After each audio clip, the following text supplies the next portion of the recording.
계시는 하나님 말씀 누가복음 7장 29절로 35절 다 같이 일어서 서서 도원정 집사님과 읽겠습니다.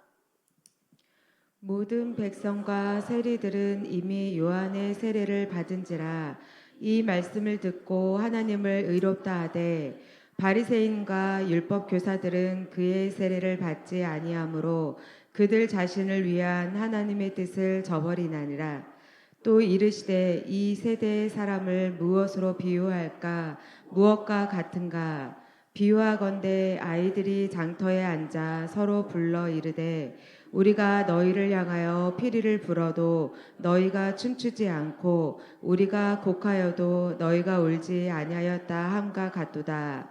세례 요한이 와서 떡도 먹지 아니하며 포도주도 마시지 아니하매 너희 말이 귀신이 들렸다 하더니 인자는 와서 먹고 마시매 너희 말이 보라 먹기를 탐하고 포도주를 즐기는 사람이요 세리와 죄인의 친구로다 하니 지혜는 자기의 모든 자녀로 인하여 옳다함을 얻느니라. 아멘. 자리에 앉으시면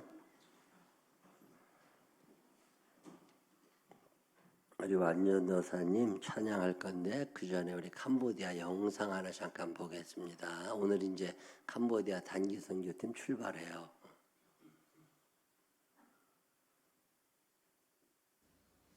주미립수 할렐루야 반갑습니다. 생명나무교회 박명신 목사입니다. 2024년 1월 14일부터 19일까지 중고청 연구가 우리 러브 캄보디아 땅을 밟게 되었습니다. 저희가 그곳에서 여러 가지 사역을 감당하게 되는데요.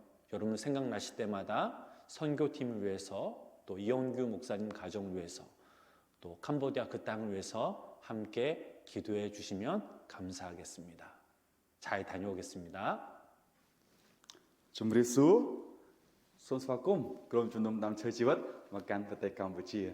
ខ្ញុំពិតជាមានអំណរខាងណាស់ក្នុងការដែលនាំយុវជនក៏ជាក្រុមសិស្សសាលាពីក្រុមជំនុំដំណើរជីវិតទៅទស្សនកិច្ចប្រទេសកម្ពុជាហើយពួកយើងមានកម្មវិធីពិសេសក្នុងការដែលនាំទស្សនៈហើយនឹងក្តីនិមិត្តទៅកាន់ប្រទេសកម្ពុជាផងដែរនៅទីនេះពួកយើងមានការប្រកបជាមួយនឹងយុវជននៅក្នុងក្រុមជំនុំព្រះវិហារមេតាឌីសខេត្តបាត់ដំបងក៏ដូចជាការដាំដើមឈើការលេបថ្នាំនៅ Education Village ផងដែរពួកយើងក៏នឹងមានការប្រកបអាហារចែករំលែកអាហារនៃក្តីស្រឡាញ់របស់ព្រះជាម្ចាស់ព្រះយេស៊ូវគ្រីស្ទទៅកាន់កុមារកុមារជាច្រើននៅខេត្តសៀមរាបដូច្នេះសូមកុំភ្លេចអធិដ្ឋានសម្រាប់ពួកយើងទាំងអស់គ្នាហើយពួកយើងនឹងខិតខំប្រឹងប្រែងបម្រើព្រះជាម្ចាស់និងនាំការរីកចម្រើនទៅកាន់ប្រទេសកម្ពុជាផងដែរសូមអរគុណសូមព្រះប្រទានពរ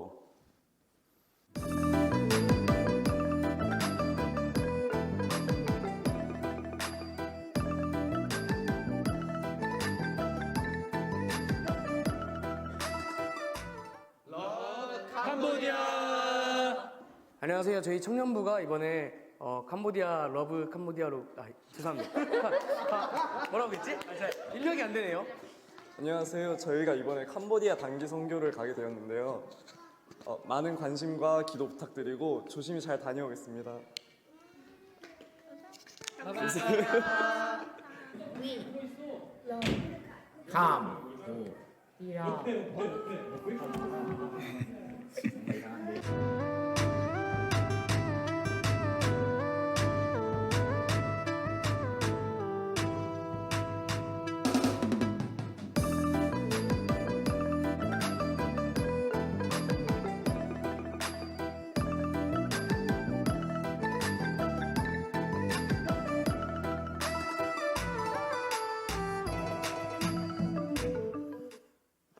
주미립수 네, 박수 한번 해주시기 바랍니다.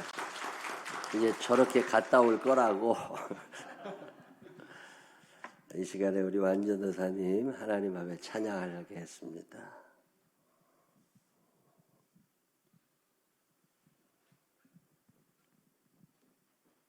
가운데로.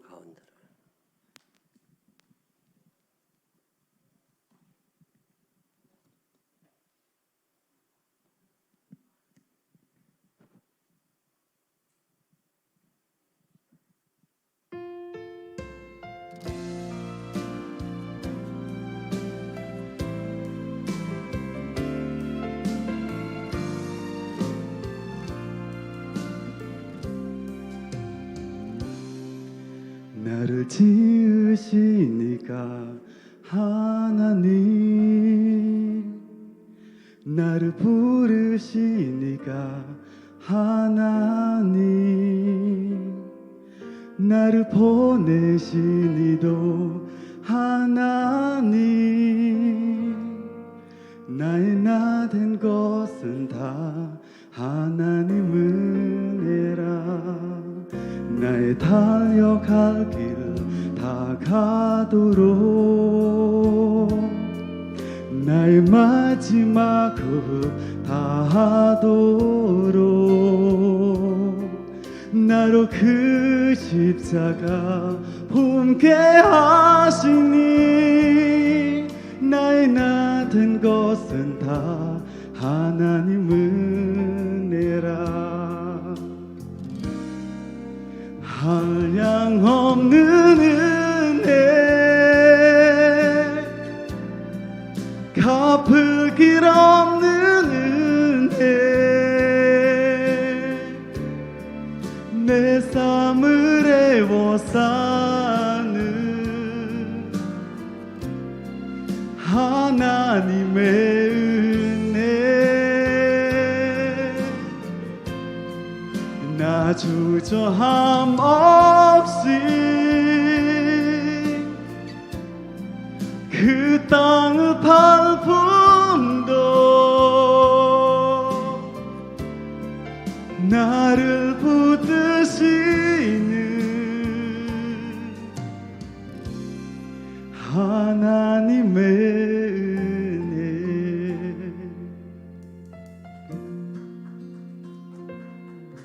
나의 달려갈 길 다 가도록 나의 마지막 호흡 다 하도록 나로 그 십자가 품게 하시니 나의 나 된 것은 다 하나님 은혜라 한량없는 은혜 갚을 길 없는 은혜 내 삶을 애워싸는 하나님의 은혜 나 주저함 없이 그 땅의 발품도 나를 붙드시는 하나님의 은혜 한량없는 은혜 갚을 길 없는 은혜 내 삶을 애워싸는 하나님의 은혜 나 주저함 없이 그 땅의 발품도 나를 붙드시는 하나님의 은혜 나를 붙드시는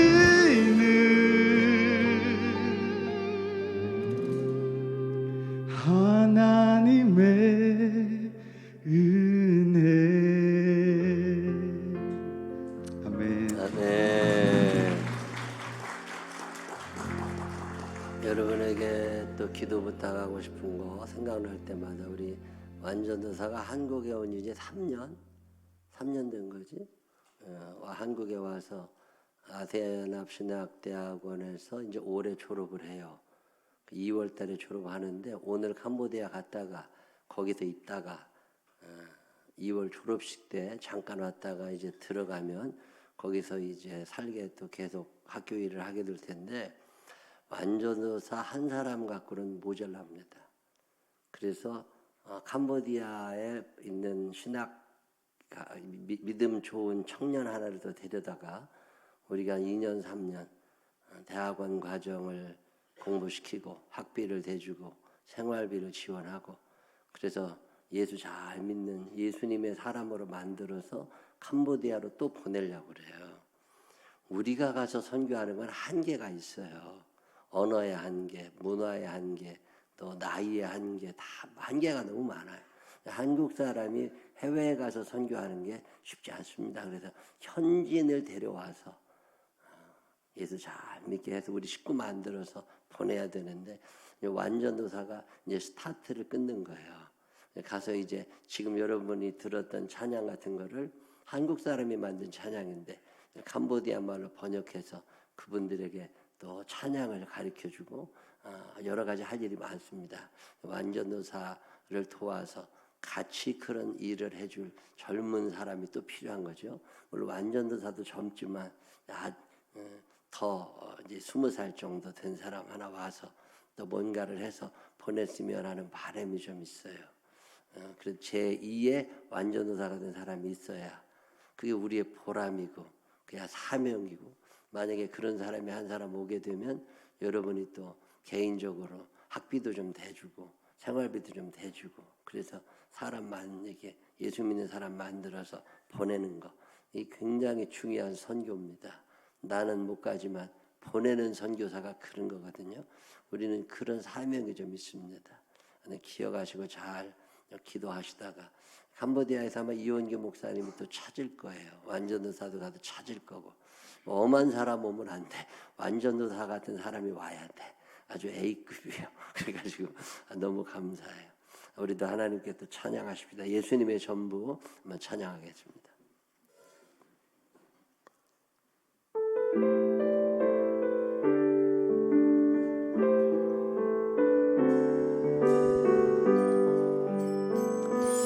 마음이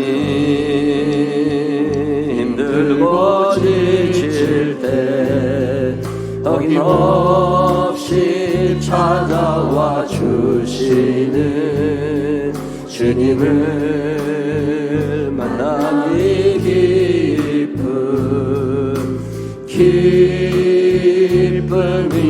기쁨입니다. 내 맘과 생각을 모아 예수 나만 바라보아라.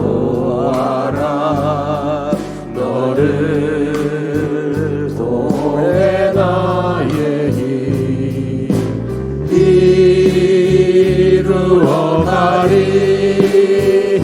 어떠한 상황에도 널 놓지 않으리.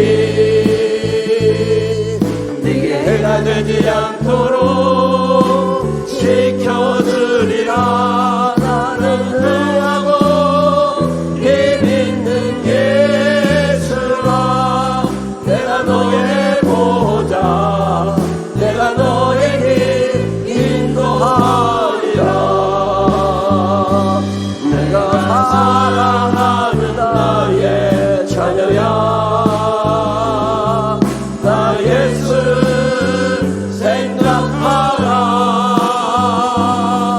나 예수로 인하여 기뻐하라. 기뻐하라.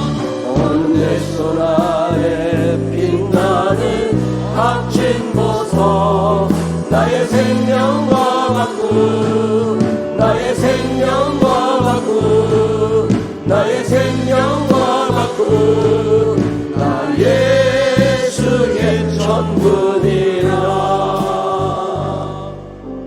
아멘.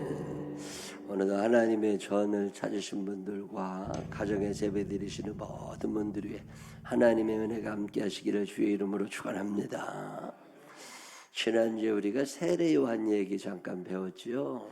세례 요한이라고 하는 사람은 이 땅에서 여자가 낳은 자 중에 그렇게 큰 자가 없다고 할 만큼 대단히 훌륭한 사람이다. 예수님께서 세례 요한의 사역을 과소평가하시는 게 아닙니다. 굉장히 잘한 거 맞아요. 근데 구약 성경에 모세와 같은 사람이라, 모세가 그렇게 열심히 했지만 가나안에는 못 들어가고 광야에서 죽습니다. 세례 요한과 모세는 구약의 인물입니다. 구약 율법 행함으로 구원받던 사람들의 삶은 예수님 이전까지만, 거기까지는 새로운 기준이 있겠지요. 다른 기준이. 근데 예수님 이후로는 믿음으로 구원받는데 가치관, 생각이 좀 다릅니다. 율법으로 구원받는 사람들은 정죄하고 비난하고 지적하고 가르치고, 독사의 자식들아 외쳐야 됐고 흠을 지적하고 고발해야 됐지만, 예수님의 시대는 그러지 않습니다. 어떻게 용서하며 살까? 어떻게 사랑할까? 어떻게 긍휼을 베풀까? 지금 우리의 생각이 구약에 머물러 있는 사람들이 있습니다. 구약적 사고는 의로움입니다. 신약적 사고는 사랑입니다. 근데 의와 사랑, 이게 같이 합쳐졌을 때 온전한 그리스도인이 되거든요. 사랑이라고 해가지고 의가 없는 게 아니에요. 공의로움이 있습니다. 이 공의로움을 가지면서도 동시에 질책 이전에 그를 사랑하는 마음이 있는가를 한 번쯤 생각해 보는 것. 예수님께서는 세례 요한 굉장히 위대한 사람이지만 하나님 나라에서는 가장 작은 자라도 그보다는 훌륭하다가 평가가 될 거다. 우리 생명나무 교회 식구들이 공의도 중요하지만 사랑을 놓치지 않는 믿음의 사람들이 되시기를 주님의 이름으로 축원합니다. 그래서 세례 요한은 열심히는 살았지만 그의 삶이 행복했을까? 저는 더러 그런 생각을 해요. 세례 요한이 행복했을까? 그에게 기쁨이 있었을까? 그에게 감사가 있었을까? 그에게 평강이 있었을까? 우리 전 시대를 사셨던 분들 참 열심히 사신 건 맞지만 그분들의 삶 가운데 평강이, 뭐 잘 살고 돈 벌고 열심히 살고 그런 건 있을 줄 모르지만 평강이, 기쁨이, 할렐루야 하는 이 감격이 있었을까? 신앙생활은 무엇 하나도 소홀히 여겨서 될 일이 아닙니다. 여러분 삶 가운데 이 평강과 기쁨, 의로움이 넘쳐나게 되시기를 주의 이름으로 축원합니다. 오늘 우리가 읽은 성경도 세례 요한의 이야기가 이어져요. 세례 요한에 대한 평가가 아주 양쪽으로 갈리는 얘기거든요. 자, 한번 읽어보십시다. 누가복음 7장 29절. 7장 29절 시작. 모든 백성과 세리들은 이미 요한의 세례를 받은지라. 이 말씀을 듣고 하나님을 의롭다 하되 바리새인과 율법 교사들은 그의 세례를 받지 아니하므로 그들 자신을 위한 하나님의 뜻을 저버리니라. 아멘. 백성과 세리들, 이게 일반 사람들을 얘기하는 거거든요. 스스로 죄인이라고 여겼던 죄인이든 남들이 죄인이라고 비난했던 사람들이든 그 죄인들과 일반 백성들은 세례 요한의 세례를 받기도 했고 세례 요한을 선지자로 인정을 했는데, 누구와 누구는? 바리새인과 율법 교사들은 그 세례 아니야, 그 세례 요한 잘못된 사람이야, 뭐 이런 평가를 했다는 거예요. 같은 날 같은 장소에서 같은 사람이 이야기를 했는데 한 사람은 은혜를 받았고 한 사람은 시험에 든 거예요. 이런 경우가 있을까요? 없을까요? 아주 많이 있습니다. 제가 목사로 살면서 아주 많이 보는 게 이건데, 이제 똑같은 날 똑같은 장소에서 똑같은 사람이 똑같은 메시지를 전했는데 어떤 사람은 그 말씀에 참 은혜를 받아요. 어떤 사람은 시험에 들어. 그 왜 그럴까? 이거 왜 그런 거예요? 이게 누구한테 무엇 문제가 있는 거예요? 저는 이것 때문에 참 이상하다. 저게 마귀가 들어갔나? 왜 저렇게 이런 생각을 할 때가 있는데, 때로는요, 내가 그 사람일 수가 있어요. 목사가 말씀을 전할 때 어떤 사람이 시험 들고 어떤 사람이 은혜 받는 것처럼 다른 사람들의 이야기를 들을 때 내가 시험에 들었는데 다른 사람은 박수를 칠 때가 있습니다. 자, 이게 왜 그런 거예요? 오늘 얘기는 그런 얘기예요. 정답을 먼저 말씀을 드리면 자기중심성의 문제예요. 자, 자기중심성이 크게 되면 하나님 말씀이 작아져요. 내가 작아지면 하나님 말씀이 커집니다. 그래서 신앙생활에서 제일 경계해야 될 것 중에 하나가 뭐냐면 자기중심성이라는 거거든요. 내가 그동안 살아온 과정이 정당했고, 내가 그동안 잘 살아왔고, 내가 그동안 성공했고, 내가 그동안 1등했고, 이런 사람들에게 더 많아지는 게 자기중심성. 반면에 아무것도 없지만 고집만 된 사람도 있어. 이런 사람들도 자기중심성이 커요. 이 신앙생활에서 제일 경계해야 될 게 뭐냐면 자기 합리와 자기중심성이라는 거예요. 내가 잘했다, 내가 옳다는 생각이죠. 내 생각이 크면 하나님의 생각이 작아 보입니다. 내 생각이 커지면 하나님의 말씀이 소홀히 여겨져요. 그러다 보면 순종이 안 됩니다. 우리가 구원은 믿음으로 받는 거 맞아요. 구원은 믿음으로 받지요. 성령 받을 때 늘 하는 말이 기도해라. 기도해서 성령 받는다고 그러죠. 근데 하나님께도 주시는 육적인 축복, 영적인 축복은 순종함으로 시작되거든요. 근데 내 생각이 너무 커버리기 때문에 순종이 안 됩니다. 자, 이 자기중심성이 큰 사람들을 성경이 바리새인이다, 율법학자다 이렇게 표현하는데, 이 사람들의 특징이 뭐냐면 자기중심성이 커지면 무관심해집니다. 다른 것들에 대해서 무관심해요. 무관심, 무감동, 무책임, 무의미, 뭐 이런 게 자기중심성이 큰 사람들에게 나타나는 증거예요. 남들이 어떻게 되든 말든 관계없어. 나는 관계없어. 세례요한이 오든 말든 관계없어. 난 내가 좋으면 돼. 예수님이 오시든 말든 난 그 관계없어. 나랑만 관계없어. 남 내가 좋으면 돼. 뭐 이런 사람들. 지금 예수님이 오늘 중요한 말씀하시는 게, 자, 7장 31절에 또 이르시되 이 세대 사람들을 무엇으로 비유할까? 무엇과 같은가? 32절에 뭐라고 그래요? 비유하건대 아이들이 장터에 앉아 서로 불러 이르되 우리가 너희를 향하여 피리를 불어도 너희가 춤추지 않고 우리가 곡하여도 너희가 울지 아니하였다 함과 같도다. 자, 여러분 어릴 때 무슨 놀이하고 노셨어요? 고무줄 놀이도 하고, 뭐 땅에다 뭘 그려놓고 놀기도 하고, 공이라도 하나 어디서 생기면 공 갖고도 놀고, 재밌게 어릴 때 논다고. 근데 예수님 당시 아이들은 놀 수 있는 도구가 없을 때입니다. 그래서 그 아이들이 놀았던 게 뭐냐면 역할극이에요. 뭘 봤어. 그럼 애들이 다 모여가지고 흉내를 내는 놀이를 하고 노는데, 어느 날 결혼식 장면을 본 거죠. 애들이, 동네 애들이 그 결혼식에 다 갔다 온 다음에 자기들이 흉내를 내는 거예요. 야, 너는 신부해, 너는 신랑해, 너는 주례자를 해, 너는 거기서 옆에서 나팔 부는 사람 해, 너는 그 나팔 불 때 사람들이 막 춤추던 걸 해. 뭐 이렇게 다 역할을 정한 다음에 서로 재밌게 놀기로 한 거죠.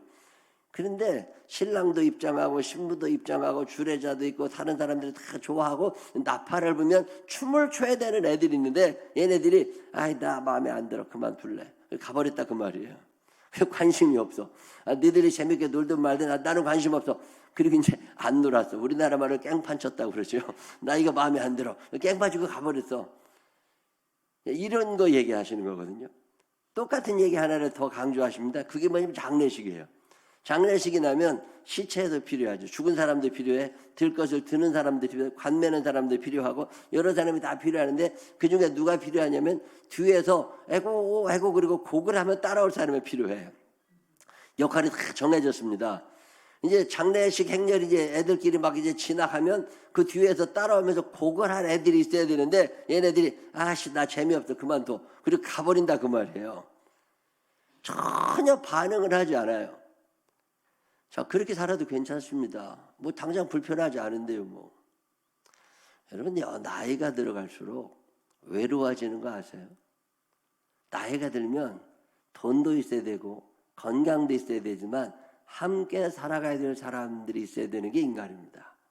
에덴 동산에서 하나님께서 남자만 만드시지 않으시고 남자와 여자를 만드시고 에덴 동산 밖에서 가정을 이루게 하시고 하나님이 가정을 창조하시고 공동체를 만들어 가십니다. 인간은 혼자 살도록 지어지지를 않았습니다. 혼자 내가 살면 바로 옆집에 누군가와 함께, 그래 필요한 게 가정 공동체 아니면은 교회 공동체 뭐 이런 게 있는 거잖아요. 왜 전 세계 어디나 장수 마을이 있느냐면, 장수는 혼자 하는 게 아니에요. 여럿이 같이 있을 때 사람이 오래 살게 되었습니다. 여러분, 대한민국에 독거노인이 점점 늘어나면서 생긴 문제가 뭐예요? 노인 빈곤율입니다. 혼자 사시는 분들의 대부분은 경제적으로 어렵습니다. 이 독거노인의 문제가 점점 사회 문제가 되고 이분들을 어떻게 도와줄 거냐? 여러분, 대한민국이 복지에 들어가는 예산이 얼마나 많은 줄 아세요? 얼마 전에 구청장 한 분을 만났더니 당신네 구에서 들어가는 예산의 거의 대부분이 복지 쪽으로만 들어간대. 너무 많다는 거야. 할 게 없대. 다른 걸 할 게 없대. 혼자 사는 사람들이 점점 늘어날수록 사회적 부담이 커집니다. 나만 편하면 되지, 이게 아니라니까요. 나만 편하면 되지 않은 순간 누군가에게 내가 피해를 주고 있다는 걸 알아야 돼요. 나만 편하면 된다는 사람들의 기본적인 생각은 다른 사람들에게 관심이 없습니다. 다른 사람들에게 관심이 없다는 건 죄라고 그래요. 내 이웃을 내 몸과 같이 사랑해야 될 우리들이 이웃에 대하여 관심이 없는 것, 그들이 장례식 놀이를 하든 그들이 결혼식 놀이를 하든 나는 관계없어. 나는 몰라. 이게 예수님이 지금 오늘 지적하시는 죄 가운데 하나예요. 예수님의 제자들의 특징은 관심입니다. 예수님의 사람들은 이웃에게 관심이 있어요. 자, 우리가 캄보디아에 아무 관심 없어도 됩니다. 근데 하나님의 사람들은요, 이게는 뭐 자연스럽게 관심이 갑니다. 우리도 누군가에 의해서 복음을 수입했잖아요. 우리도 누군가에게 복음을 전하는 거잖아요. 다른 사람 관심 안 가지고 나만 잘 살면 된다는 게 하나님 앞에서 어마어마한 죄가 된다는 거, 하나님 앞에 갈 때 심판의 대상이 된다는 걸 기억하셔야 돼요. 우찌머라 간조라고 하는 사람이 이런 얘기한 게 있습니다. 하나님께 저주받은 사람들. 자, 하나님께 저주받은 사람들은 어떻게 될까요? 여러분, 하나님께 저주를 받았다는 게 무슨 가난해지고 육신에 병이 생기고 사업이 망하고 그렇게 생각하시면 안 됩니다. 우찌보라 간조라고 하는 일본의 유명한 신학자가 이야기한 하나님의 저주받은 사람들의 첫 번째 특징은 불신앙입니다. 하나님의 말씀을 전혀 믿지 않는다는 거예요. 이미 그게 저주받은 증거라는 거예요. 그 다음에 또 하나는 이웃에 대한 관심이 전혀 없는 거죠. 이게 이미 저주받은 증거라는 거예요. 하나님에 대해도 관심이 없고 이웃에 대해도 관심이 없고 또 하나 이야기하고 있는 게 감사 없는 삶입니다. 내가 누리고 있는, 내가 가지고 있는 그 어떤 것들에 대해도 감사하는 마음이어서 무감사, 무관심, 불신앙, 이게 이미 저주받은 사람들의 증거라는 거예요. 자, 로마서 1장 28절. 또한 그들이 마음에 하나님 두기를 싫어해. 하나님이 강제하지 않으십니다. 하나님께 그들을 그 상실한 마음대로 내버려 두세요. 합당하지 못한 일, 하나님이 안 계시니까 죄 지을 수밖에 없죠. 합당하지 않은 일을 하게 하셨으니 그들이 하는 일이 뭐예요? 오늘 대한민국에 넘쳐나고 있는 얘기 아닙니까? 불의, 추악, 탐욕, 악의가 가득한 자요, 시기, 살인, 분쟁, 사기, 악독이 가득한 자요, 수근수근하는 자요, 비방하는 자요, 하나님께서 미워하시는 자요, 능욕하는 자요, 교만한 자요, 자랑하는 자요, 악을 도모하는 자요, 부모를 거역하는 자요, 우매한 자요, 배역하는 자요, 무정한 자요, 무자비한 자라. 그들이 이 같은 일을 행하는 자는 사형에 해당한다고 하나님께서 정하심을 알고도 자기들만 행할 뿐 아니라 또한 그런 일을 행하는 자들을 옳다 하느니라. 믿음이 없어요. 하나님이 그 속에 들어가 있지 않으니까 이미 저런 삶을 산다는 거예요. 이웃이 보이지 않아요. 하나님께도 관심이 없고 이웃에게도 관심이 없어요. 우리가 이 세상을 막 살아도 괜찮습니다. 뭐 까짓 거. 근데 천국을 가실 생각을 하면 안 돼요. 이게 오늘의 시대는 미 제너레이션이라고 그럽니다. 자기중심성이 커지는 세대죠. 남이 어떻게 되든 상관없어. 나만 돈 모으면 돼. 나만 잘 살면 돼. 뭐 이런 사람들이죠. 내가 하려고 하는 어떤 일이 주변에 미칠 악에 대해서 생각을 전혀 하지 않는 사람들이죠. 오늘 예수님께서 왜 너희들은 이웃에 관심이 없니? 장례식을 하든 결혼식을 하든 왜 그것에 관심이 없어? 이러면서 우리를 야단치시는 음성. 동시에 제자들의 삶이라고 하는 것은 그런 쪽에 관심을 좀 가져야 돼. 이런 말씀을 오늘 하시는 거예요. 자, 자기중심성이 커지면 이웃에 대한 관심이 줄어듭니다. 동시에 두 번째로 어떤 특징이 일어나느냐면 자기중심성이 커지면 누군가를 끌어내리고 싶어집니다. 자, 그게 35절, 33절. 세례요한이 와서 시작.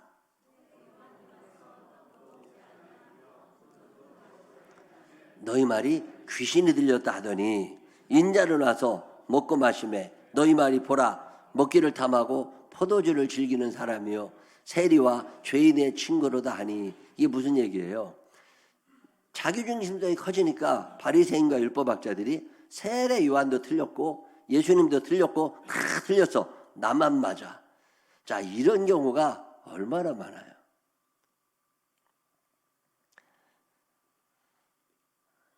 인생을 살아가다 보면 박수 쳐야 될 때 박수를 치지 못하는 사람들이 의외로 많이 있다는 걸 알게 됩니다. 축하해 줘야 될 때 배가 아픈 사람들이 의외로 많아요.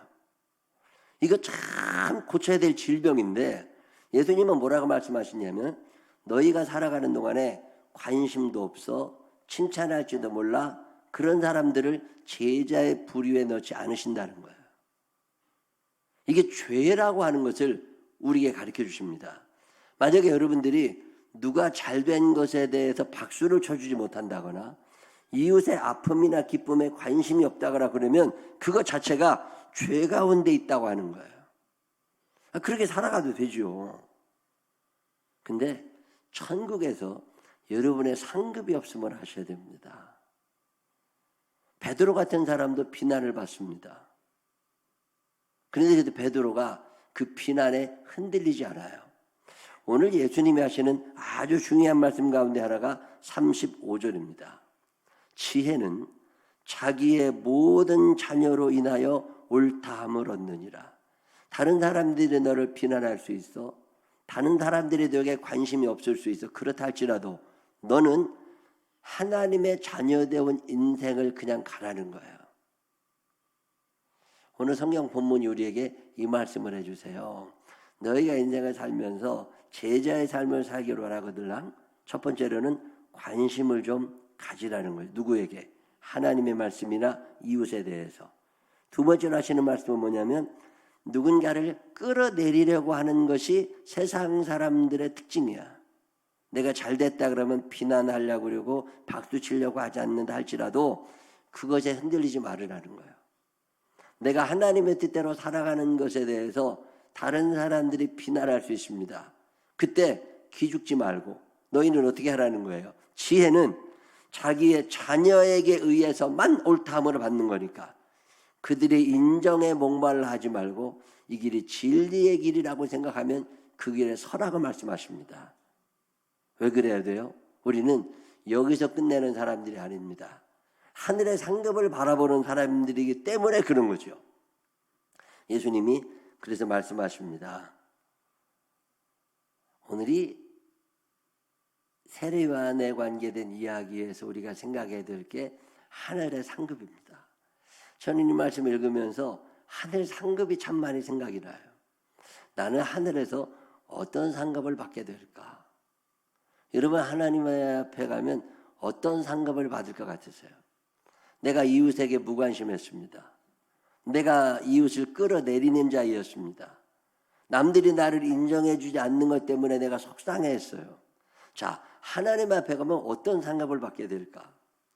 저는 이 천국의 상급에 대해서 그렇게 크게 잘 몰랐습니다. 별로 관심도 없었고 그저 예수 믿고 이 땅에서 잘 먹고 잘 사는 것에만 관심이 있었어요. 근데 제가 이 생각을 바꾸게 된 어떤 계기가 하나 있습니다. 그게 뭐냐면 옛날 한 20년도 더 전에 한 97년, 8년, 96년, 97년, 8년쯤 됐을까? 그때 우리 교회가 지하에 있을 때인데 그때 우리 교회 새벽 기도 나오는 사람들이 한 서너 명 있을 때예요. 그때 어느 날 내가 새벽 기도를 하러 갔는데 거기 가서 이제 예배를 이게 드리고 있는데 어떤 뚱뚱한 아줌마 하나가 들어오시더라고. 이 뚱뚱한 아줌마가 들어오셔가지고 새벽 기도를 다 마치고 이제 불 꺼놓고 기도하다 가십시다. 그리고 이제 기도하라고 이제 음악을 조용히 틀어주는데 그때 우리 교인들의 수준이라고 하는 게 조용히 기도만 하고 있을 때요. 근데 그때 그 저보다 나이가 몇 살도 많아 보이는 아주 젊은, 제가 그때 저보다 한 10살은 더 많은 그 정도 되는 아주머니 한 분이 오셔가지고 그날 지금도 기억나. 이 음악을 딱 틀어주자마자 얼마나 크게 소리를 지르는지 그냥 조용히 음악 들으려고 기도하던 교회에 쫙 그리고 막 소리를 얼마나 세게 지르고 악을 쓰고 기도를 해야 되는지 거기 왔던 초신자들 3명이 다 나가버렸어요. 그러니까 나는 얼마나 속상해. 개척교회 이 목사가 이 교인 한 명이 얼마나 귀한데 그 이제 알도 못한 여자 와가지고서 이 사람들 쫓아내버렸잖아요. 야, 이 뚱뚱한 여자들 기운이 있더만요. 이게 배심이 보통이 아니요. 통성으로 기도하는데 내가요 귀가 막 멍멍해. 그래요 내가 사무실로 들어가서 앉아 있었다고 40분을 숨도 안 쉬고 떠들더라고. 한참을 떠들더니 조용해졌어요. 기운이 떨어졌나. 그리고 문을 열어봤더니 벌써 갔어. 근데요 이 간근하게 내가 이제 불을 끄고 정리를 하려고 이렇게 나오려고 불을 끄고 그리고 그 사람 앉아있던 자리 앞에 가보니까 얼마나 침을 튀겨놨는지 막 허해. 근데 그걸 이제 다 닦았어. 그리고 났는데 싫어. 저런 사람 안 왔으면 좋겠다. 우리 교인들이 그 연약한 신앙인들 그 악 쓰는 바람에 다 도망간 거 아니에요. 두 번째 날 이제 이거 다른 사람들 안 오면 어쩌나 싶었는데 진짜 다른 사람은 안 오고 한 사람인가만 왔더라고. 그러더니 조금 있으니까 예배 끝날 때쯤 됐더니 그 아줌마가 또 들어왔어. 그러더니요, 난 그렇게 크게 소리 그 지하 예배당 작은 예배당에 쩌렁쩌렁 울리고 쫙 그러고서 악을 써대는데요. 그나마 왔던 사람 하나가 가버리고 나니까 내가 이제 속이 상해가지고 사무실에도 가만히 앉아 있었다고. 저 인간이 오늘 누군가 알아볼 거다. 그리고 이제 끝까지 앉아 있었더니 소리가 좀 줄어들어가. 한 30분 지나니까. 근데 이제 조용해지자마자 내가 나갔어요.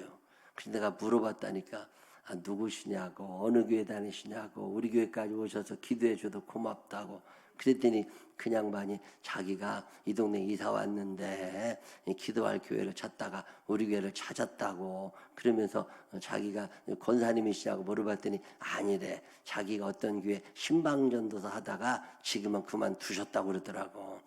그러시냐고. 그러면서 뭔 간절한 소원이 있는지 모르지만 이렇게 크게 기도하시면 우리 교회 연약한 초신자들이 다 가버린다고. 그러니까 다른 사람이 있을 때는 조금만 조용히 좀 기도하시고 아니면 정이 간절한 마음이 있어서 그렇게 소리를 질러야 되겠거들랑 7시에 오시라고. 다른 사람 다 간 다음에 전도사님이시라니까 나중에 혼자 와서 1시간이가 2시간 떠들다 가시라고. 그리고 가실 때 침은 닦아놓고 가라고. 그 내가 얘기를 했어요. 그랬더니 알았대야. 그러더니 그 다음날부터는 진짜 7시 되니까 와요.